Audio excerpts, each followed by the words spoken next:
CPIM দল দ্বারা BJP সরকারের বিরুদ্ধে বিরূপ কুমন্তব্য এবং অপপ্রচারের প্রতিবাদে বিজেপি খোয়াই মণ্ডল কার্যালয় থেকে শনিবার পড়ন্ত বিকেলে এক প্রতিবাদ মিছিল বের হয়।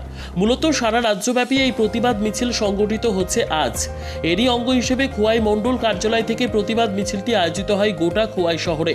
মিছিলের অগ্রভাগে ছিলেন বিজেপির খোয়াই মণ্ডল সভাপতি সুব্রত মজুমদার, বিজেপি খোয়াই মণ্ডলের সহসভাপতি প্রণব বিশ্বাস, বিজেপি খোয়াই মণ্ডলের সাধারণ সম্পাদক তাপস কান্তি দাস, খোয়াই পৌর পরিষদের চেয়ারপারসন দেবাশিস নাথ শর্মা সহ অন্যান্যরা। এদিন এই প্রতিবাদ মিছিলটি খোয়াই মণ্ডল কার্যালয় থেকে শুরু হয়ে সুভাষ পার্ক শহর পরিক্রমা করে পুনরায় মণ্ডল কার্যালয়ে গিয়ে শেষ হয়। সেখানে আয়োজিত হয় এক সভা। বক্তব্য রাখতে গিয়ে বিজেপি খোয়াই মণ্ডল সভাপতি বলেন, কাজ খাদ্য নিয়ে অযথায় মানুষের মধ্যে বিভ্রান্তি তৈরি করতে উঠে পড়ে লেগেছে সিপিএম। তাদের এই মিথ্যে অপপ্রচারের জবাব ইতিমধ্যেই দিয়ে রেখেছে লোকসভা নির্বাচনে ত্রিপুরার 2টি আসনে সাধারণ ভোটাররা। 4 তারিখের পর ছন্নছাড়া হয়ে যাবে বিরোধী দলগুলি। এরা সিপিআইএম সহ বিরোধী দলগুলি জনবিচ্ছিন্নতায় অপপ্রচার করছে। এদিন প্রতিবাদ মিছিলে দলীয় কর্মী সমর্থকদের উপস্থিতি লক্ষ্য করা যায়।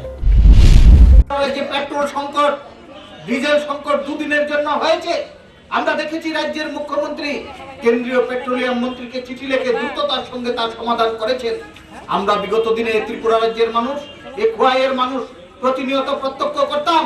সেই সময় একটা মাত্র পেট্রোল পাম্প ছিল, অনবদ্য পেট্রোল পাম্প, সেখানে দীর্ঘ লাইন।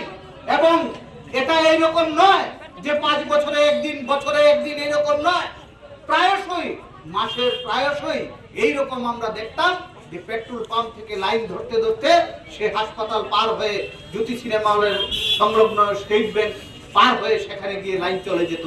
আমরা দেখতাম সুভাষ পার্কের দিকে লাইন।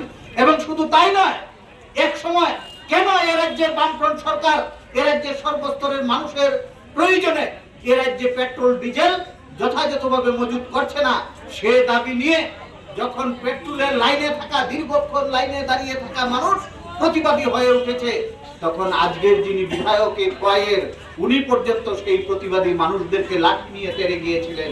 সেটা এই ত্রিপুরা রাজ্যের মানুষের চৌকে নিয়ে যায়নি। এই খোয়াইয়ের সর্বস্তরের মানুষ অবগত রয়েছে।